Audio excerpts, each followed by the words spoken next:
On November 16th, 2009, Kay Mortensen walked in the front door of his second home in Payson, Utah, a small city south of Salt Lake City. Most of the time, he and his wife Darla lived about 250 miles away, but Kay had a lot of valuable stuff in the Payson house, including at least 100 guns and rifles, and so he liked to check in on the property at least once a month. Kay was riding high these days. At 70 years old, he liked to say that he had finally found the love of his life in Darla. They had each raised separate families before finding each other 3 years earlier through the Mormon church, and now they worked together as volunteer tour guides at a Mormon historic site, which was perfect for Kay, who was a retired Brigham Young University professor. This job allowed him to indulge his love for teaching and his love for Darla all at the same time. That day, Darla was heading out to babysit her granddaughters in Salt Lake City, so she'd be gone for hours, leaving Kay to do chores around the property all by himself. Now, the house was out in the country, kind of isolated and surrounded by woods, but Darla never worried about her husband when he was left alone at the house, because her husband, Kay, was not your typical retired professor. The man was a black belt in karate who always carried a gun and kept weapons in virtually every room of the house. Darla almost felt sorry for anyone who tried to tangle with Kay. Once, Kay shot a neighbor's Great Dane dog that he just said was threatening him, so he was obviously ready to pull the trigger. Darla kissed Kay goodbye, walked outside to her car, and then drove off to spend time with her grandkids. And once Darla was gone, Kay immediately stepped outside to inspect his pride and joy. Not many people knew about his pride and joy, but he had built an underground bomb shelter near the house where his family could take refuge when the inevitable nuclear war that he was so scared of finally began.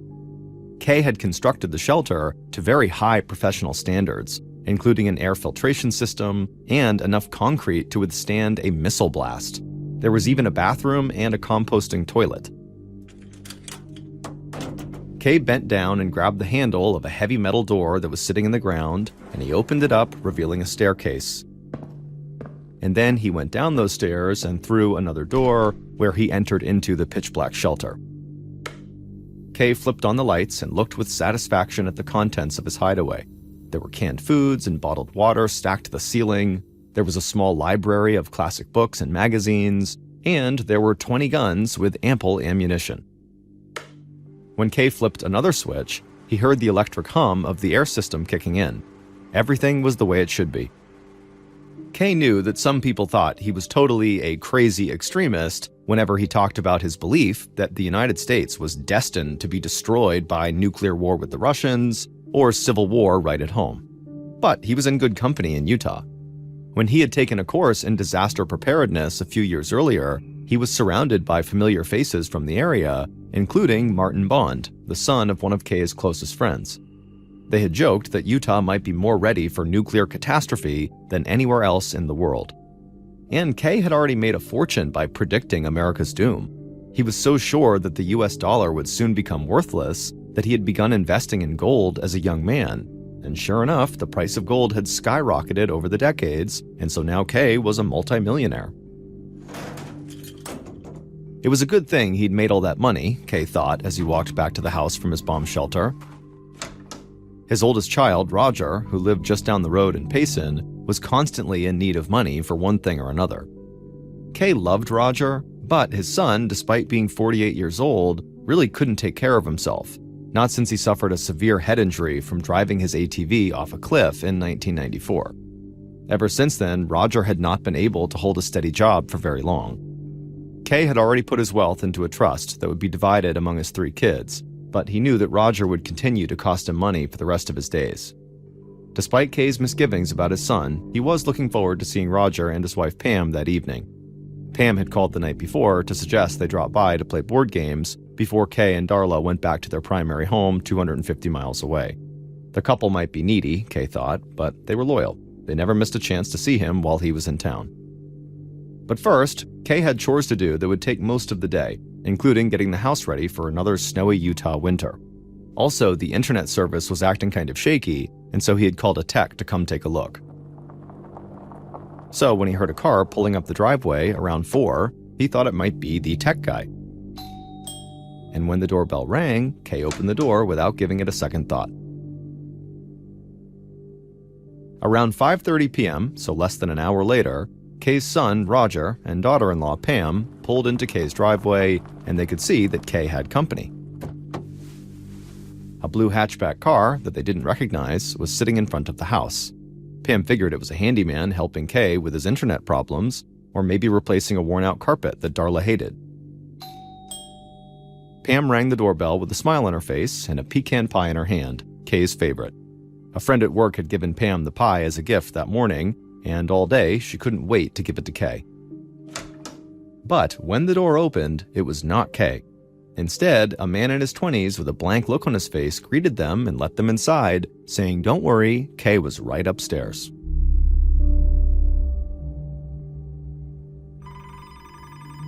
Two hours later, at about 7:45 p.m., a very strange 911 call came into the county sheriff's office that patrolled Payson.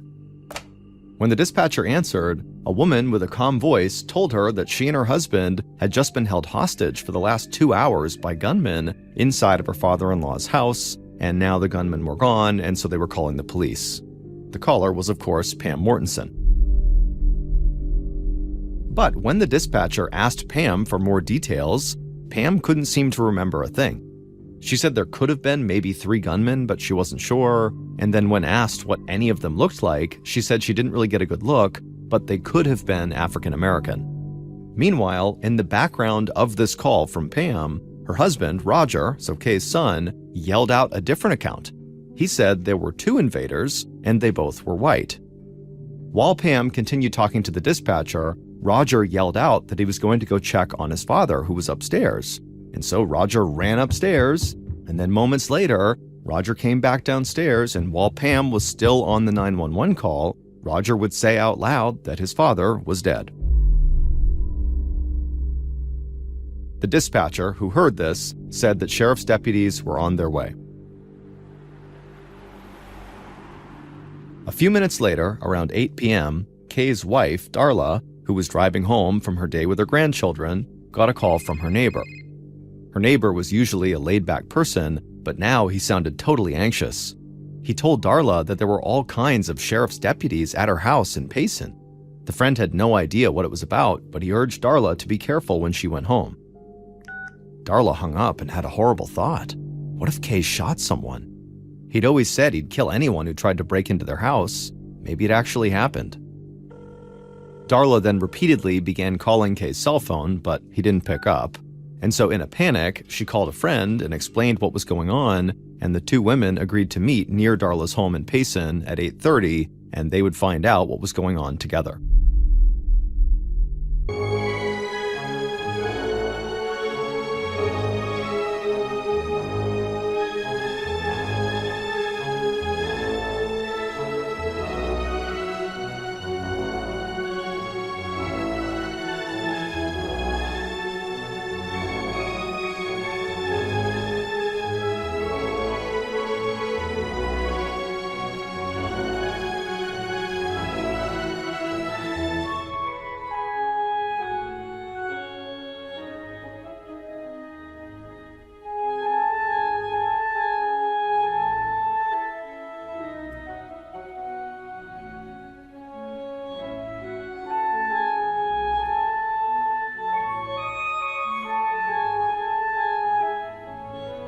By 8:30 p.m. that night, yellow police tape blocked access to the driveway at Kay and Darla's house, and police cruisers lined the rural road leading up to it. Even the leader of the investigation, Sergeant Eric Knutson of the Utah County Sheriff's Office, had to park a 10 minutes walk away from the crime scene. But as soon as Knutson arrived at the house, a sheriff's deputy led him through the growing scrum of investigators into the house to the upstairs bathroom. And there, in the bathroom, was the body of Kay Mortensen. He was kneeling on the tile, bent half over his bathtub. His hands and feet were zip-tied together. As Knutson got closer, he could see that Kay's throat had been repeatedly slashed from ear to ear, and he had a deep stab wound in the back of his neck. Whoever had done this had first arranged Kay over the bathtub so that his blood didn't get all over the floor. It was almost like an execution. Knutson was a veteran detective who had seen lots of grisly crime scenes before, but the cruelty of what he was seeing in front of him made him a little bit nauseous. It also puzzled him. Kay was well known for his self-defense skills and his vow to defend his home with deadly force if necessary. How could this have happened?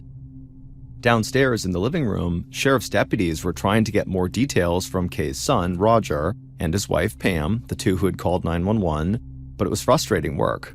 The couple repeatedly contradicted each other as they tried to describe what happened, or they would just shrug nonchalantly and say they didn't know the answer. Sergeant Knutson saw the looks of mounting annoyance on his deputies' faces as he came down the stairs and gestured for them to stop asking the couple questions. Knutson then led Roger and Pam into the kitchen, where it was a little quieter, and he asked them to have a seat at the table. Knutson then asked one of the deputies to videotape the conversation he was about to have, and then he told Roger and Pam to walk him through what had happened from the top. Knutson's first impression of the couple was that they did not seem traumatized from their ordeal, or even particularly sad that Roger's father had clearly just been murdered. Instead, they just kept glancing at each other and smirking like this was some sort of game. Pam explained that they were planning to spend the evening with Kay and Darla, but when they arrived at their house, they were greeted not by Kay and Darla, but by strangers with guns. Pam said that her husband, Roger, sensed trouble immediately and asked the gunmen if they could just take their pecan pie and leave. But the gunmen said no. And then another gunman said very simply, "You've seen our faces, and so now we have to kill you." Knutson listened silently to Pam and Roger's story, but inside, he was thinking that it was totally ridiculous. So they were confronted by two men with guns, and their first thought was to try to get their pecan pie back? Shouldn't they have been more worried about Kay's safety or their own? Who would ever think first about saving a pie? But Knutson let Pam continue. Pam said the gunman made them kneel in the living room, and then one of the men zip-tied their hands in front of them, while the other zip-tied their ankles. Then the two men just left Pam and Roger kneeling on the ground for a really long time, totally by themselves.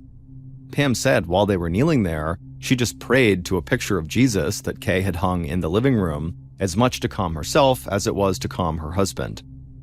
Roger as well had begun praying loudly while they were kneeling there, and he was right in the middle of a sentence about the Lord being his shepherd when Pam started shushing Roger because she heard the gunman coming back. But to Pam's surprise, one of the gunmen told Roger to keep praying. Then both gunmen bowed their heads and silently listened as Roger asked God to spare his wife and him from harm. After Roger said amen, the gunmen said they had decided not to kill Pam and Roger after all. At this point, Knutson just completely did not believe the couple. Pam and Roger were claiming that the same men who had just slaughtered Kay Mortensen like a hog decided not to kill the only witnesses because they were so moved by Roger's prayer? Are you kidding? But Knutson didn't realize the story was actually about to get even more ridiculous.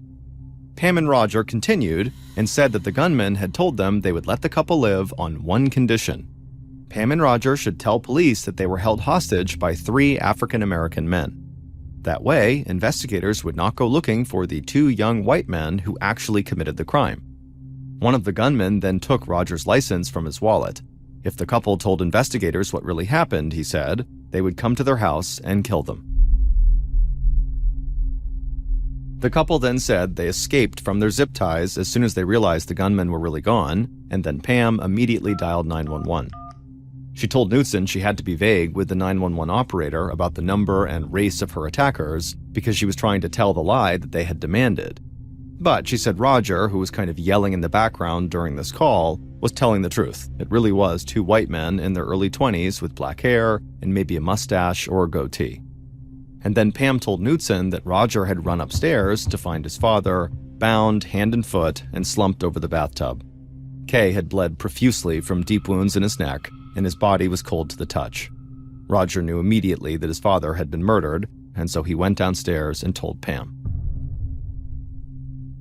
To Knutson, Roger just didn't seem that shaken up about his father's death. In fact, Roger seemed a little gleeful. As the video camera rolled, Roger told Knutson that his father was a, quote, cantankerous old fart, end quote, who never stopped sharing his opinions. He also volunteered that, now that Kay was dead, he was likely to inherit millions of dollars from his father's estate. Sergeant Knudsen thought the whole story was absolute nonsense, except for the part about Roger inheriting millions now that his dad was dead. Knudsen was mildly offended that Pam and Roger would expect him to believe their cover story. This was not his first day on the job, and these two seemed totally guilty.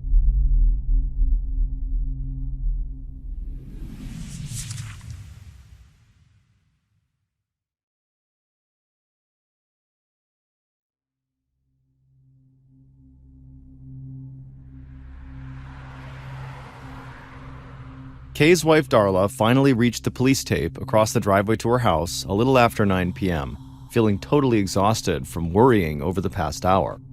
At this point, she was still expecting to hear about something Kay had done to another person, like shoot them or something. But when Darla identified herself to the sheriff's deputy guarding the driveway, he immediately led her and her friend inside to Sergeant Knudsen, who had a grim look on his face. He said he was so sorry, but he had very bad news. Darla's husband was dead.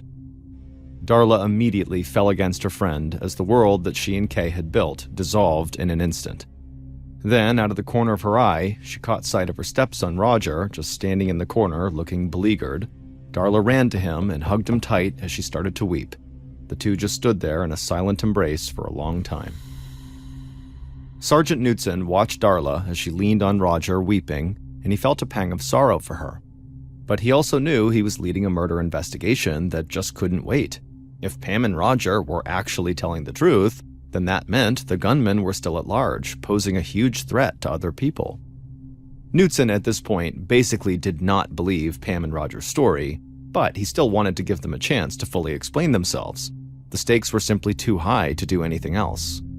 So, late on the night of the murder, he asked Roger and Pam to come back to the sheriff's office so they could go over everything that happened again, but in a quieter, more peaceful setting. By this point, investigators had done a first sweep of Kay and Darla's home, and they had discovered that about 20 guns in Kay's bomb shelter were now missing. But if the killers were there to rob Kay, why had they only taken 20 guns? Kay had way more guns in the house, some of which were so valuable that Kay kept them in a safe. It made Knudsen wonder if the theft of a small portion of the guns was just a part of Pam and Roger's cover story to try to draw suspicion away from themselves. So Sergeant Knudsen sent Pam and Roger to separate interview rooms so the investigators could compare Pam's answers to Roger's to see if there were any differences. And almost immediately, Pam and Roger's stories began to go in different directions. Roger said the gunmen were wearing, quote, blue fuzzy gloves, end quote. Pam said they were wearing purple surgical gloves. Roger said he freed them both from the zip ties with a knife he was carrying. Pam said she freed herself. Knudsen, sitting across the empty interview table from Pam, finally just stopped asking questions and just stared at her with a mixture of incredulity and irritation. Then Sergeant Knudsen took a deep breath and told Pam point blank, "I think your story is a bunch of crap." And then he asked her flat out if her husband was capable of murder. Specifically, could Roger have killed Kay just to get his inheritance early? Pam replied that she didn't think so, and then quickly added, quote, "I personally would not have had my father-in-law killed for money," end quote. But that's exactly what Knudsen thought was really going on, that they had killed him for money. And later that night, when Sergeant Knudsen showed the videotape of the interviews with Roger and Pam to Kay's wife, Darla, Darla began thinking the same thing. Roger and Pam were clearly acting very suspicious.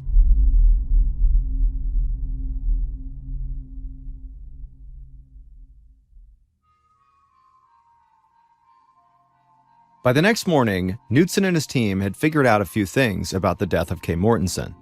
The crime scene itself was very neat, with no fingerprints, blood spatters, or signs of a struggle for investigators to analyze. That suggested that the crime was totally planned out ahead of time, but it also suggested something more. Kay may have knew his killers. Here was a man who carried a gun at all times because he was so worried about his personal safety, and he was a black belt in karate, but he apparently let the murderers right into the house without any problem. The investigators also realized that their victim was the kind of person who had rubbed a lot of people the wrong way over the years. Stubborn and quick-tempered, Kay had been through 2 divorces before he met Darla, and he was estranged from one of his sons over a fight about money.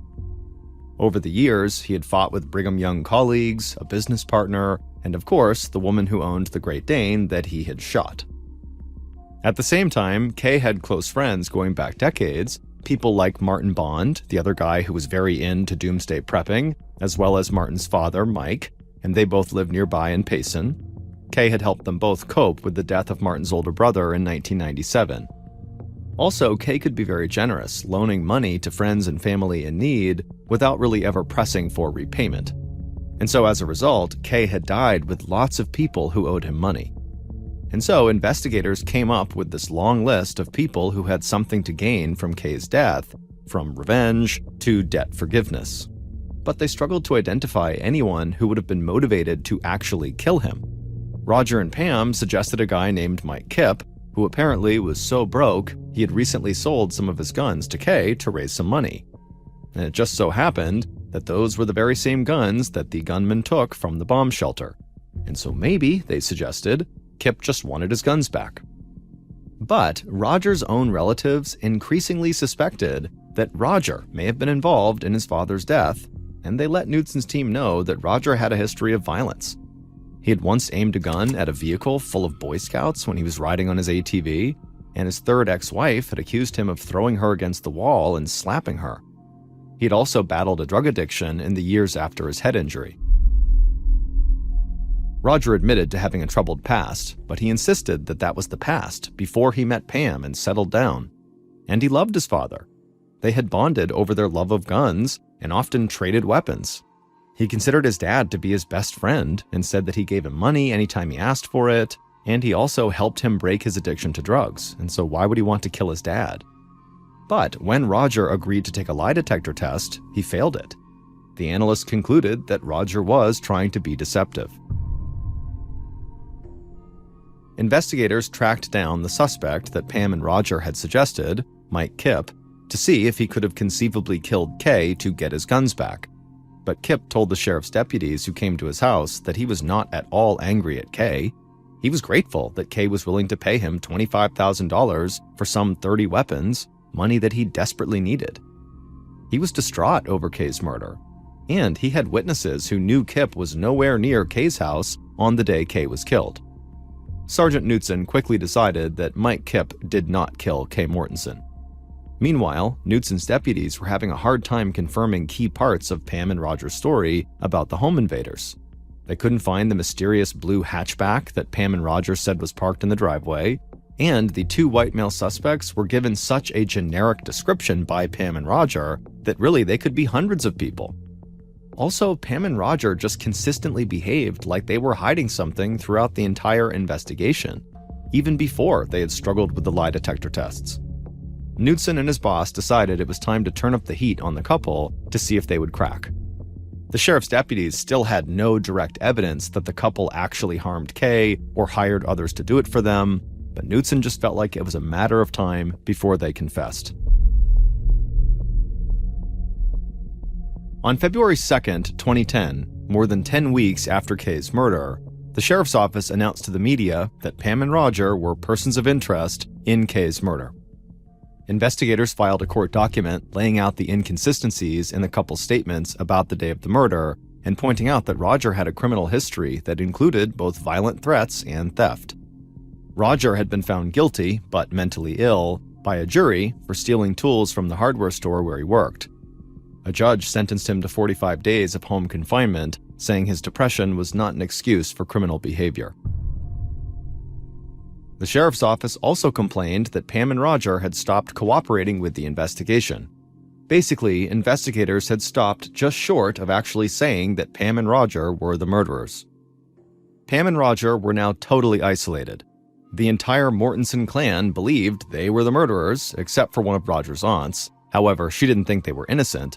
She just thought they hired a hitman to carry out the crime.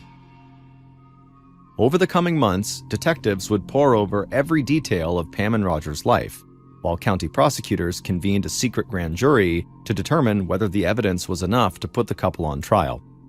Sheriff's deputies also searched their home and cars, finding illegal weapons as well as marijuana. Finally, on July 29, 2010, 8 months after Kay's murder, the grand jury indicted Pam and Roger for murder. Prosecutors said the couple had misled investigators from the very first 911 call, and they never stopped misleading the investigation. Authorities were certain they were the ones who brutally killed Kay and then tried to make it look like a robbery gone bad. On the same day of the indictment, a team of armed sheriff's deputies showed up at Pam and Roger's door, accompanied by TV cameras. When Pam and Roger came to the door, the deputy told them they were under arrest for the murder of Kay Mortensen. They were booked into the Utah County Jail and ordered to be held until they could raise $500,000 bail. That night, 150 miles to the east in the town of Vernal, Utah, a young woman named Rachel Bingham watched the TV news showing Roger and Pam being let out of their home in handcuffs. The reporter said that the two would soon face trial for killing Roger's own father so that he could collect his inheritance earlier. Rachel shuddered as she watched the TV. She had been keeping a secret for months, and it was absolutely destroying her. She knew she needed to come clean to investigators.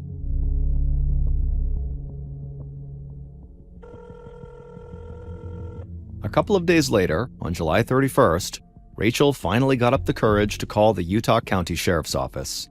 She was on the verge of tears as she began talking to the sheriff's deputy on the other end of the line.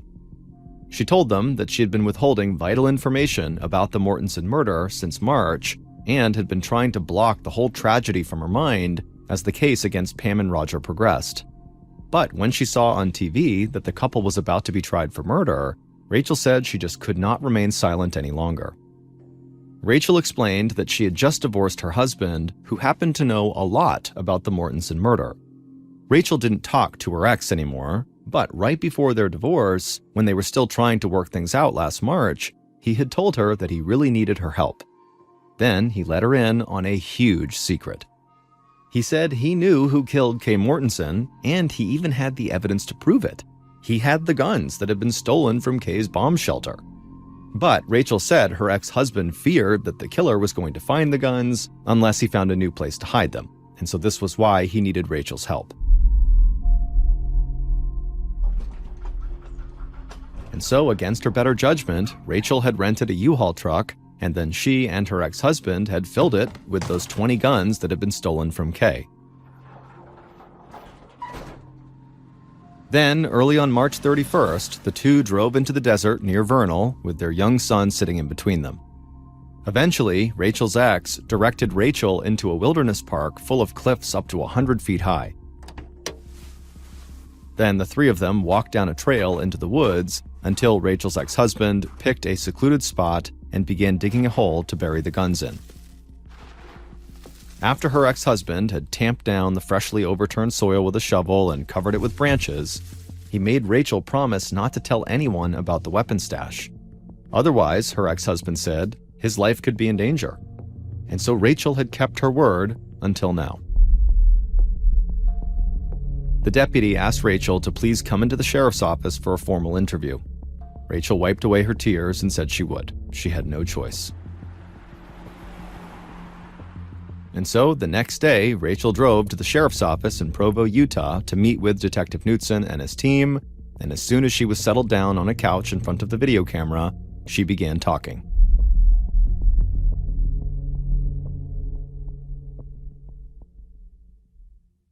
Based on what Rachel told detectives, and also the detectives' follow-up investigation, here's what really happened on November 16th, 2009, the day Kay Mortensen was murdered.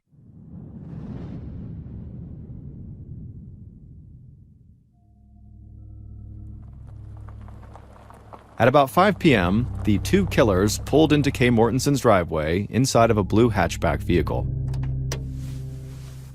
Their plan was to steal Kay's prized gun collection, but just in case, they were each carrying handguns if Kay gave them any trouble.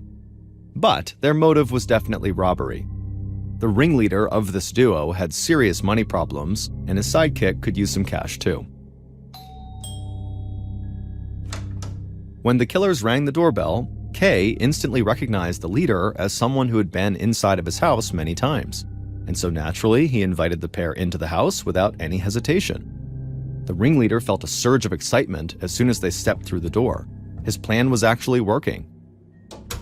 Almost immediately, the killers pulled out their guns and handed Kay zip ties.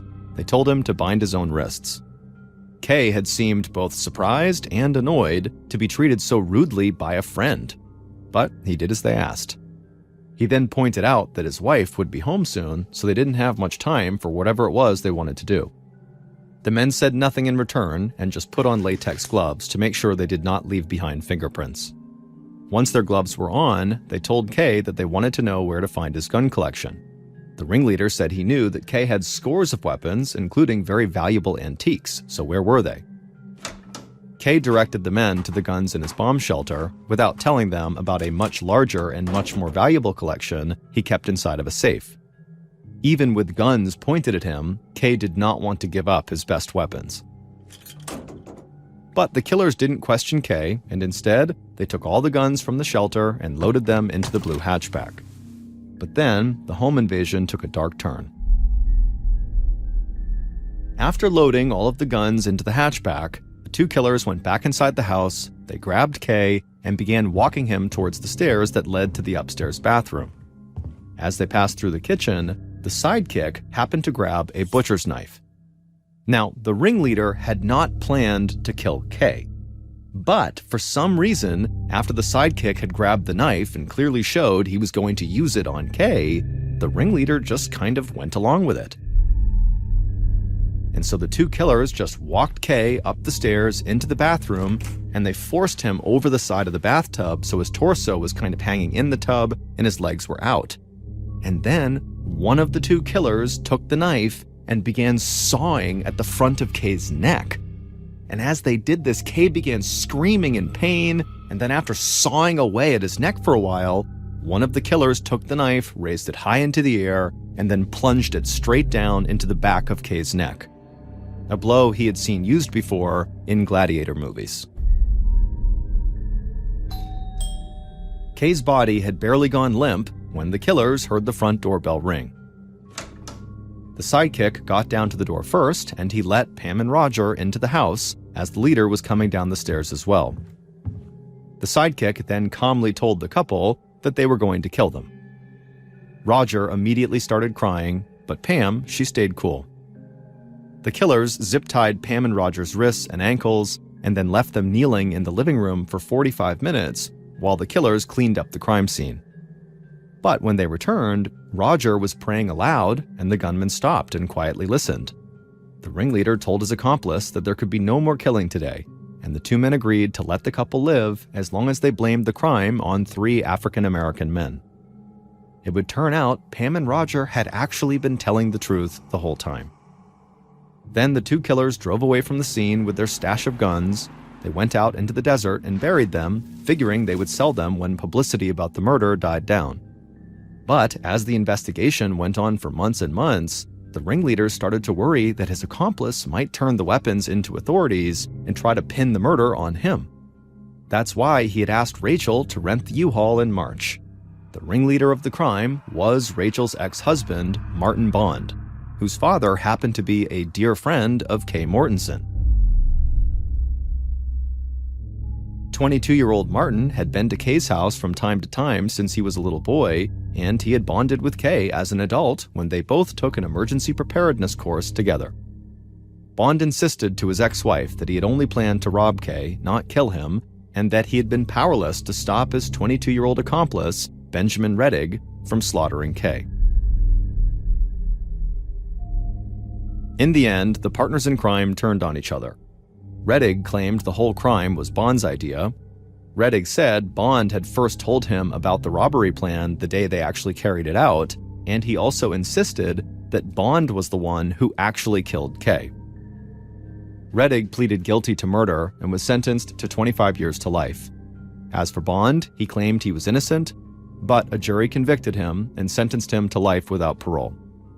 He later admitted in jail that he had been the one who slashed Kay's throat, but he said he only did it because his partner, Reddig, had a gun aimed at him. As for Pam and Roger, they were released from jail on December 7, 2010, after 4 months of incarceration, and the prosecutor's office said the couple was fully exonerated. The couple sued the Utah County Sheriff's Department and prosecutors for falsely accusing them of murder. However, the lawsuit was tossed out because the U.S. Supreme Court has ruled that no one can sue over inaccurate testimony made to a grand jury. In 1993, David Lewis was an accomplished lawyer living in Amarillo, Texas, with his wife Karen and his 9-year-old daughter. He was known to be a devoted husband and father who spent much of his off time supporting various charitable causes. On January 28th of that year, Karen and their daughter decided to leave Amarillo and go to Dallas to spend the weekend shopping together. David, who would normally go with them, decided to stay home because he did not want to miss the Super Bowl, which was that Sunday, the 31st.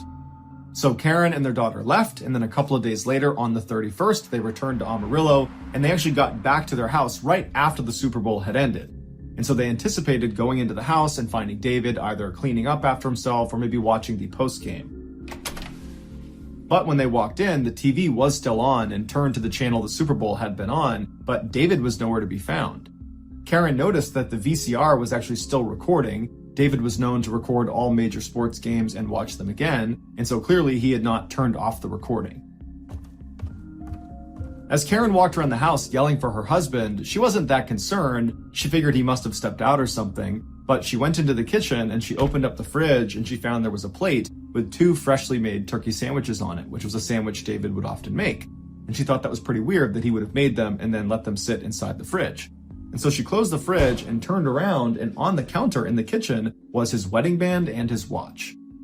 And so even though there were all these kind of strange things that Karen was finding in the house, she really wasn't that concerned. There was no sign of forced entry, there was no sign the house had been burglarized, there was no sign of a struggle, and so she assumed her husband must have stepped out to watch the second half of the game at a friend's house and that he would be back later. And so Karen stayed up for a little while, but then ultimately she went to bed thinking he would be there in the morning. But the next morning when she got up, there was no sign of her husband, and so she went to the police. Within 24 hours, the police located David's abandoned car downtown near the courthouse. Under one of the car's floor mats, they located his car keys as well as his house keys. And then within the car, they found his checkbook, his credit cards, and his driver's license, all in the places they should be. They looked into his bank activity, and they saw there was a recent deposit for $5,000 into his family's account. They also saw that he recently purchased 2 plane tickets. One was from Los Angeles to Dallas, and the other was from Dallas to Amarillo, but it wasn't clear if he had used either of these tickets. When Karen was told about the found car and the strange bank activity, she told police that her husband had recently told her that he actually thought he might be in danger, because he was scheduled to give a deposition in Dallas later that month in a conflict of interest case between his old law firm and a wealthy client. And David was being pressured to cover up some of the wrongdoings of his previous law firm, and he just wasn't willing to do that. He told his family that he was going to tell the truth no matter who it hurt. David understood that put a huge target on his back.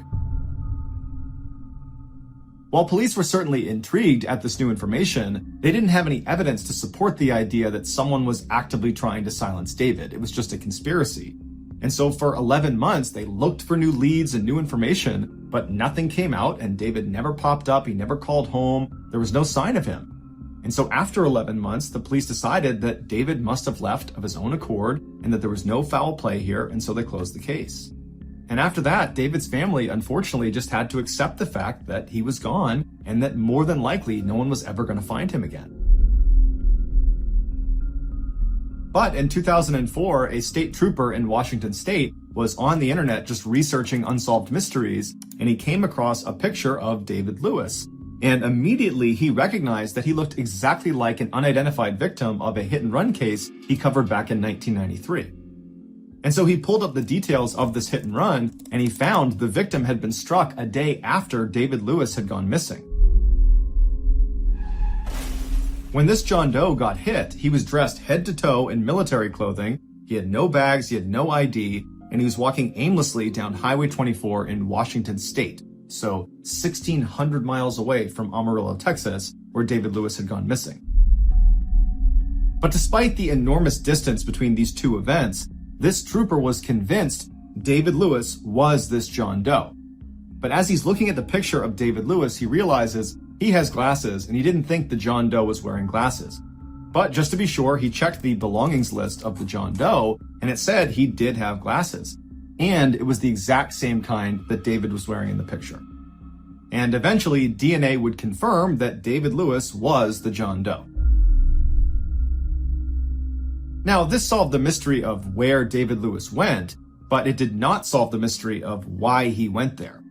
Why did David go to Washington, a place where he has no ties? And if David was the one who hit record on his VCR on the night of the Super Bowl, that means he would have only had less than 24 hours to move 1,600 miles to Washington State without his car. And why was he wearing military clothing? Was that his clothing? Did he buy it? Did someone make him wear it? Where was his luggage? What was he doing walking down the highway? David's assertions to his wife that his life was in danger, his demeanor as a loving family man, and the nature of his job as an attorney has many people, his family included, believing that he was the victim of foul play. But officially, the police have said David left the house of his own accord and his death was ruled an accident.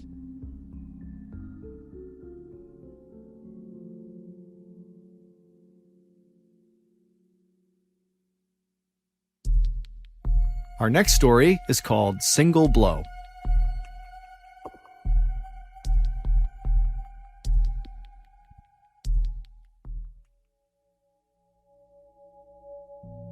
In 1996, Blair Adams was 31 years old and living in Surrey, British Columbia. Although in the past he had struggled with substance abuse and alcoholism, over the previous 2 years he had really gotten his act together and got a great job as a foreman at a local construction company. He was known to be a cheerful and friendly guy that did not have any known enemies. But that summer, Blair started exhibiting uncharacteristic mood swings that his mother would describe as being frequent and wild. In a matter of weeks, Blair transformed from being very calm and relaxed and friendly to being totally panicked all the time and always looking over his shoulder, and he was so stressed out he couldn't sleep at night. And he began telling his coworkers that he was fairly certain someone was trying to kill him. And they would say to him, "Blair, I don't think you're okay. You really need to see a doctor." When his mother confronted him about his erratic, paranoid behavior, he told her, "Mom, I really shouldn't tell you about it." And she said, "What's it?" And he said, "Mom, I can't say anything else." And that was it. She could never get any more information out of her son. Blair's strange behavior came to a head on Friday, July 5th, when he went to his bank and withdrew all of the cash out of his account, totaling $6,000, and he also emptied his safety deposit box, which contained thousands of dollars worth of jewelry and gold. 2 days later, on Sunday, he left his house and drove 30 minutes to the Canada-USA border, and he attempted to enter the United States. But being a single guy carrying a bunch of cash and jewelry and acting really nervous, he fit the profile of a drug trafficker, and so he was denied entry. Frustrated, Blair left and went back to his house, and the next day, which was Monday, he went to his construction site and he abruptly told his boss that he was quitting. And he didn't even pick up his final paycheck, he just left. After leaving the construction site, he went straight to the airport where he promptly purchased a $1,600 round trip to Frankfurt, Germany. Although we don't know why he wanted to go to Frankfurt, Germany, he did work there briefly the year before. His flight was supposed to leave the following day, which was Tuesday, but immediately after purchasing this plane ticket, Blair suddenly decided that he needed to try again to cross into the USA. So he rushed to a friend's house, he knocked on her door, she opens it up and he looks totally disheveled, and he's telling her that someone's trying to kill me, I need your help getting across the border, I just got rejected a couple of days ago, can you please drive me across, you got kids, it'll look much more convincing, can you do that for me? And she was really spooked by his behavior and felt like this is not something I want to get involved with, and so she said, "Sorry, I can't help you." So Blair headed home where he hid out for the day, and then the next day, Tuesday, he went to the airport, but instead of getting on his flight to Frankfurt, Germany, he went to the front desk and requested a refund, and it was granted. He told them that the person he was going to meet in Germany had gotten sick, and so now he couldn't go. And so the only person he could have been talking about was the girl he had briefly had a fling with when he was there for work the year earlier. But later on, investigators would talk to that German girl, and she would say she was not in touch with Blair and she definitely was not expecting him. Blair left the airport and rented a car, which was a Nissan Altima, and he immediately went to the US-Canada border, except this time he was able to get across. He made his way to Seattle, Washington, where he went over to their airport and then abandoned his Nissan in the middle of a parking lot and then went down and bought a one-way ticket to Washington, D.C. Now, he paid $770 for this one-way ticket, but he could have just purchased a round trip for half the price. But either way, he boarded the plane that night, and by Wednesday morning, he was in Washington, D.C. He got off the plane and rented another car, which was a Toyota Camry, and then drove 500 miles southwest to Knoxville, Tennessee. Blair was not seen in Knoxville until about 5:30 p.m. that evening when he showed up at a gas station complaining of car troubles. And so the gas station attendant came out to try to help Blair, and he immediately diagnosed what the problem was. Blair was trying to start his Toyota Camry with the key to his Nissan Altima that he had abandoned in Seattle, Washington. And so the attendant pointed out that it was the wrong key, and Blair held it up and said, "No, this is the one I was using." And the guy's like, "No, it clearly says Nissan on it." And so Blair and this gas station attendant look around the car inside and out for this missing Toyota key. Blair's reaching in his pockets, he can't find it.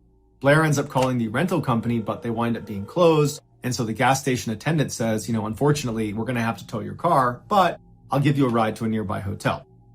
And so Blair accepted the ride, and just after 6 p.m. that night, Blair walked through the front door of the Fairfield Inn, and then promptly turned around and walked out, and then walked in, and then walked out. Over and over again, 5 separate times over the course of an hour before he finally walked up to the front desk and asked for a room. The front desk attendant at the hotel said Blair was totally paranoid, constantly looking over his shoulder, and just totally on edge the entire time. And then after she gave him his room and he paid for it, he took the key, and instead of going up to his room, he just walked out again and then never came back. The following morning, 2 workers arrived at their construction site right across the street from the Fairfield Inn, and they discovered a body, and it would turn out to be Blair's. He was missing his socks, shoes, and pants, and he had scratches on his hands as well as on his face, but none of the abrasions were that significant. There was $4,000 in German, US, and Canadian currencies lying on the ground around him. Also spread out around Blair was his fanny pack full of thousands of dollars worth of jewelry and gold, a black duffel bag that contained maps and receipts, and then also that missing Toyota car key that they could not find the night before. That was lying on the ground as well. Blair's autopsy showed that he had died from a single violent blow to his stomach, but they had no idea what actually struck his stomach. Toxicology reports showed that Blair had no drugs or alcohol in his system. The only DNA evidence that was found at the crime scene was a single long strand of hair that Blair was clutching in his fist. But there's no more information about this hair online. There were no witnesses, but there was a security guard who claimed to have heard screaming, a woman's scream, coming from the area where Blair was discovered at about 3:30 in the morning.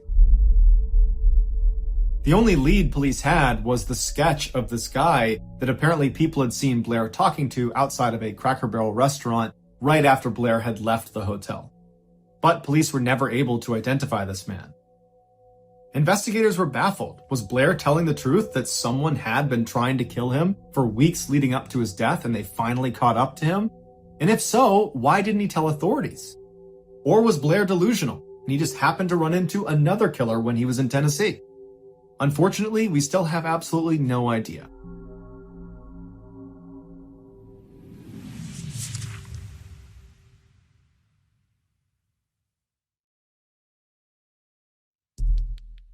The next and final story of today's episode is called Riddle Me This.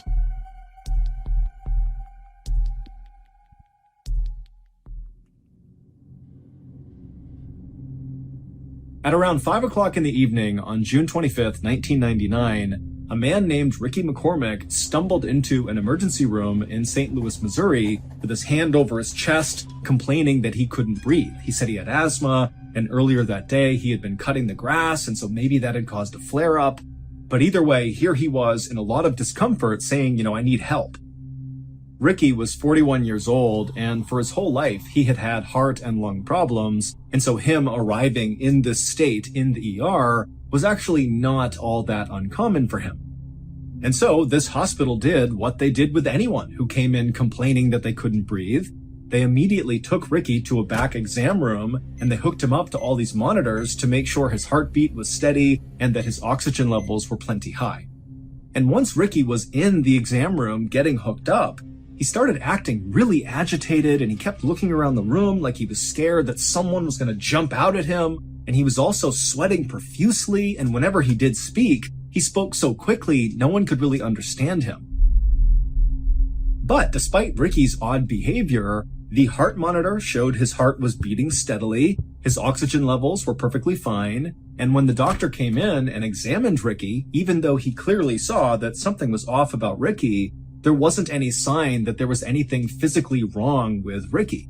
And so the doctor and the nurses agreed that whatever was going on with Ricky had to be psychological. And as it happened, Ricky did have a long history of psychological issues. He was known for making things up all the time, just telling people these crazy stories about himself, like how he was this talented singer and he was about to go on tour, or that he was actually a prince, or that he was studying to be a doctor. I mean, things that nobody thought was true, but Ricky would say as if this is just common knowledge, this is who I am.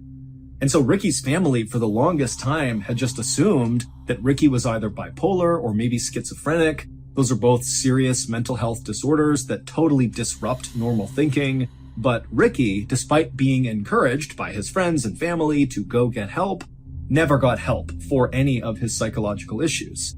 And so Ricky's life had kind of gone off the rails. He had dropped out of high school and not gone back to any sort of schooling, and he had spent some time in jail.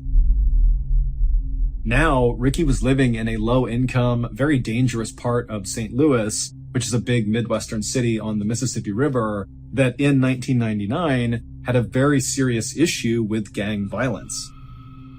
Ricky absolutely hated it there, but he had no way to actually leave St. Louis. In fact, Ricky didn't even have his own place. He bounced around from his mother's place, his aunt's place, and his girlfriend's place. Ricky did work, but the work was very sporadic, and it was for the most part just night shifts for random odd jobs. And when Ricky was actually working, he really just spent his time chain smoking cigarettes and drinking literally gallons of coffee. Back at the ER, Ricky, who was still in the exam room, had only been there for less than an hour when the doctor came back in and told Ricky that he was okay and he was going to be discharged. Now, Ricky immediately said, no, I have to be here tonight. I need to stay here. You need to admit me. But the doctor just kind of ignored what he said and handed him the discharge paperwork. 15 minutes later, when a nurse came back into the exam room to get this paperwork from Ricky, she would walk in and see Ricky still sitting on the exam bed, kind of fidgeting around, looking down at this paperwork on his lap that immediately she saw he had not filled out. He had just signed his name at the bottom. And when she walked in, Ricky looked up at her and he kind of shrugged his shoulders and looked at her and was like, I don't know how to read or write. Can you help me? And so the nurse immediately felt bad for Ricky. I mean, he's got dirty clothes on. He looks thin and frail. He's clearly very down on his luck. There's some issues happening with this guy, and he can't even fill out his discharge paperwork. And so she said, no problem. She sat down with him, and together they filled out his paperwork. And then afterwards, when she walked him out of the exam room back to the front of the hospital, Ricky turned to her and said, instead of going home, can you just let me stay here in the lobby just for tonight? And this nurse, who knew she was not allowed to do this, she looked around and saw it was not a busy night there. And so she said, okay, as long as you don't bother anyone, you can stay here.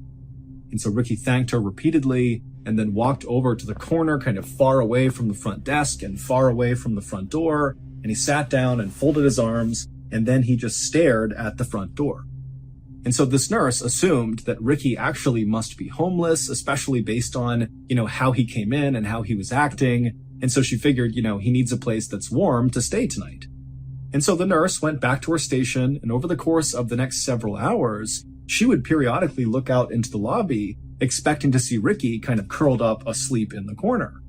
But every time she looked out there, Ricky was still sitting upright, arms folded, staring at the front door of the hospital as if he was expecting someone to come in at any moment and he needed to be ready. And so she thought this was unusual, but she decided not to intervene. She just let him sit there and do his thing. Later that morning at 11:30 a.m., when the nice nurse who had allowed Ricky to stay in the lobby was leaving her shift, another crew of nurses came in, and right away they noticed Ricky was just sitting in the corner for no apparent reason. And when they walked up to him to ask if he was okay, what are you doing here? What can we do for you?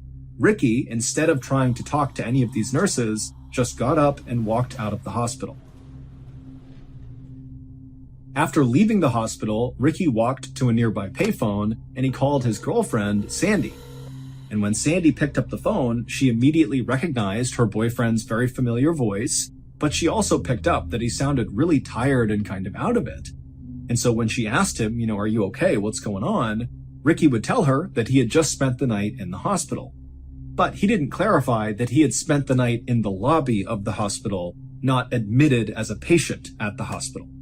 But to Sandy, it really didn't matter because already this was raising red flags for her, because this was actually the second time that Ricky had gone to the ER just that week.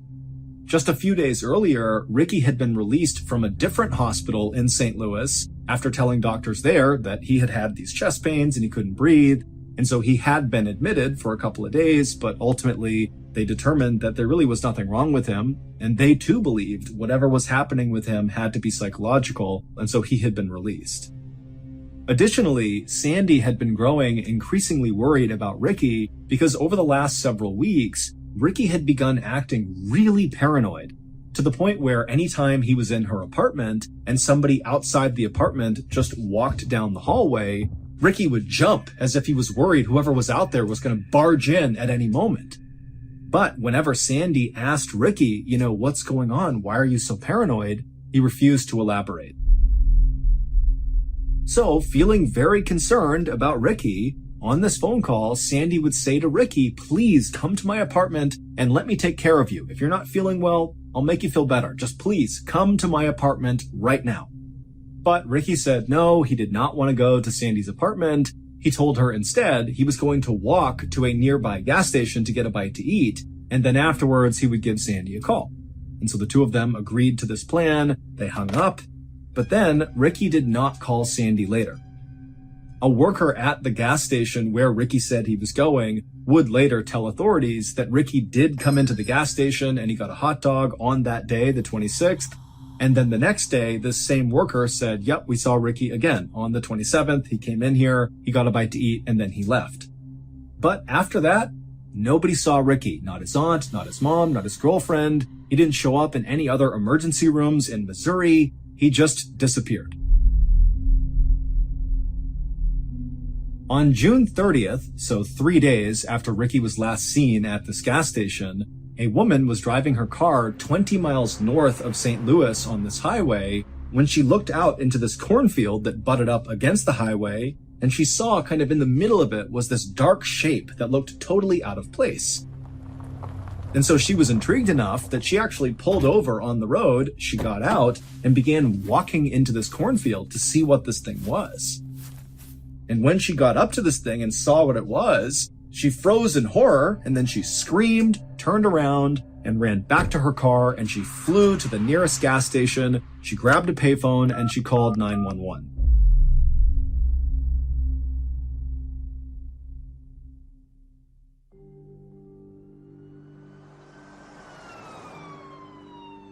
When the police arrived at this cornfield, they too walked out towards this dark thing, and then finally they saw what this thing was that had scared this woman. It was a dead person who was lying face down. Their body was very badly decomposed, and in fact, their body was just kind of falling apart, like the fingers of this person's body had just kind of crumpled off of their hands. Now, based on what this person was wearing, they appeared to be male, but there was no way to tell how this person died or really how long they had been dead for.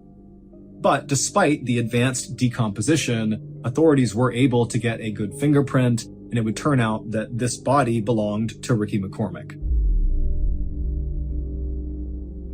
The day after Ricky's body was found, the police would come out and say they were treating his death as a homicide. This area along this highway in this cornfield was actually a fairly common place for murderers to dump their victims. And it was very unlikely that Ricky had gotten there by himself. He didn't have a car. In fact, he didn't even have a driver's license. There was no public transportation that could have brought him to this spot. And if Ricky had decided to walk to this area for some reason, it was a solid 15 miles from where he lived and worked. Also, Ricky's body was way too decomposed relative to when he had last been seen alive, just 3 days earlier. And so there was a theory that perhaps he was killed somewhere else and then kept indoors in heat, and that had accelerated his decomposition, and that at some point whoever had killed him had moved his body and dumped it in this cornfield. And so on that first day of the homicide investigation, July 1st, the police put 18 detectives, so a ton of detectives, on this case, and they also appealed to the public to come forward if you had any information about what could have happened to Ricky McCormick. But just a day later, on July 2nd, the police came out and made an announcement that, after looking at all the evidence and looking at Ricky's body again, it did not appear, in fact, that he had been murdered, but instead he must have died of natural causes. This is a guy that had lung and heart problems, and so that is likely what killed him. Case closed. And so after this announcement, all of the evidence in Ricky's case was bundled up, put into storage, and people just kind of forgot about it. 6 months later, the Federal Bureau of Investigation, the FBI, got a tip that involved Ricky McCormick. They were working on a case in St. Louis, Missouri about this major drug dealer who apparently was ordering hits on his rivals, and a confidential informant came forward and told the FBI that this guy, Ricky McCormick, had gotten wrapped up with this major drug dealer. But they didn't really know what role Ricky was playing with this drug dealer. It was just kind of a rumor on the street that, Ricky was involved somehow. This did not make any sense to the FBI because they're thinking, why would this big-time drug dealer who really was a mover and shaker in St. Louis get involved with this guy, Ricky McCormick, who was obviously deeply mentally ill and borderline homeless? I mean, what role could Ricky play for this drug dealer? But the FBI still did follow up on this tip because it was very credible. And when they spoke to the local police who had investigated Ricky's death, they got Ricky's file, which meant they got all of the evidence, and immediately the FBI realized the local police had overlooked a very strange piece of evidence found in Ricky's pocket. This strange evidence was quickly sent to FBI headquarters in Quantico, Virginia, and it landed on the desk of a forensic analyst named Dan Olson. Dan was relatively new to the FBI, but he was highly disciplined and very methodical. And so when he received this piece of evidence, he got to work right away trying to figure out what it was, what it meant in relationship to Ricky and this drug dealer. Maybe does it answer the question of how these people are connected? But despite his best efforts in calling in the experts and using every computer program to analyze this evidence, he just could not figure out what it meant. At the same time that Dan was doing this, the big drug dealer who was the target of that big FBI investigation in St. Louis was arrested on gun and drug charges, and so the big case was now over. And suddenly, trying to figure out what connection Ricky McCormick had to this drug dealer was kind of irrelevant because the drug dealer was behind bars and Ricky was already dead. And so the FBI kind of put a pause on trying to figure out what this evidence was. And so Dan, even though he was really curious now, he was fully invested in trying to figure out what this thing was, he realized he had to give it up too and move on to something else. And so the strange evidence went back into storage, and once again, everyone just kind of moved on from Ricky McCormick. But Dan never really forgot about this mystifying piece of evidence. It was always in the back of his mind. 22 years later, Dan Olson had now become very senior at the FBI. He was actually in charge of their cryptanalysis and racketeering unit. Basically, he was in charge of the people at the FBI who specialized in code breaking, meaning they were the people that would pull any sort of secret messages embedded inside of evidence. And so at some point after taking over this unit, Dan pulled out of storage this strange piece of evidence connected to Ricky McCormick, and he said, you know what? I just need to know what this means. I have to figure it out. I've never been able to. It's haunted me ever since. And so Dan went public. He went to the media and he asked the world to take a look at this mystifying piece of evidence and come forward if you have any idea what it means. When Ricky was discovered in that cornfield, the local police quickly emptied his pockets, and in his pants pocket were 2 documents that contained an incredibly complex cipher or code. It was basically 30 lines on each piece of paper with different symbols and letters and capital letters. I mean, it looked like total gibberish to the untrained eye. But to people like Dan and his code-breaking team, these symbols and letters could mean there was a secret message hidden inside of these documents if you could break the code system. But of course, no one could ever break that code. So how in the world does a guy like Ricky, who is basically functionally illiterate and can only write his name, he's clearly mentally ill and he's not really in touch with reality all the time, how does a guy like that come to be in possession of these complex ciphers? And if he didn't write these ciphers, because that's possible, maybe somebody else gave them to Ricky, well, why would anyone who came up with this very complex cipher entrust a guy like Ricky to be the one to carry these things around? I mean, presumably, they contain confidential information that's been very carefully hidden inside of the cipher. And so why give it to Ricky? He's such a liability. And also, what happened to Ricky in that cornfield? I mean, we don't even know how he got there. We don't know how he was killed. All we know is that he had these ciphers in his pocket when he was found.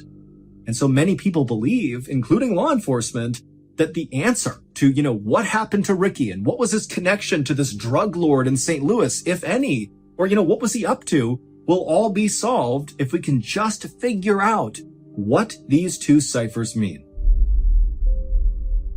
But as of right now, no one has solved the riddle of what these 2 ciphers mean.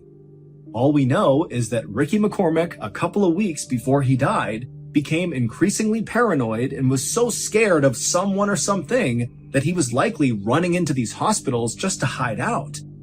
But eventually, whoever or whatever Ricky was scared of very likely caught up to him and killed him. But until we crack these ciphers, we very likely will have no idea what actually happened to Ricky McCormick. Today, the FBI has set up a special website where you can look at these 2 ciphers that Ricky had in his pocket, and if you're able to crack them, because someone's going to eventually, you can tell the FBI through this website and potentially help solve Ricky's murder.